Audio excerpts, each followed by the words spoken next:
In today's video, I'm going to teach you how to disconnect QuickBooks from Jobber. If you need to stop data from syncing between Jobber and QuickBooks Online, maybe you're troubleshooting, switching accounting tools, or cleaning up your integrations, this walkthrough will show you exactly how to disconnect safely. Disconnecting stops future syncs, but doesn't delete your historical records in either system. It's a good idea to finish any in-progress syncs first, and make sure you have the right permissions in Jobber to manage apps and integrations. Start by opening your Jobber account and heading to the Home dashboard. This is your main workspace hub where you can access everything you need. From the left-hand sidebar, look for the Apps section. Click it to open Jobber's App Marketplace and Integration Settings. This is where all available and connected apps are displayed, so you can manage connections in one place. Inside the Marketplace, find QuickBooks Online. You can scroll through the list or use the search bar if it's available in your view. Click on the QuickBooks Online option to open its integration page. This page shows your current connection status and gives you access to sync settings and actions related to QuickBooks.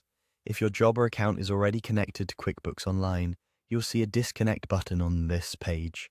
Click Disconnect. A confirmation prompt may appear to make sure you want to proceed, since this will stop any future data from syncing. Confirm the action.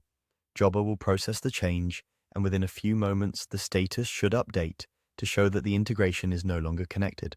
You'll typically see an option to connect again, which is helpful if you're disconnecting temporarily for troubleshooting. After disconnecting, new invoices, payments, clients, or other records will no longer sync between Jobber and QuickBooks. Your past data remains where it is.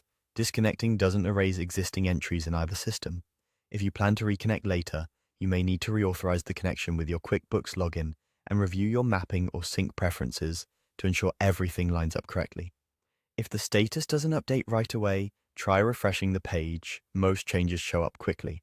That's all there is to it. Open Jobber, go to Apps, select QuickBooks Online, and choose Disconnect.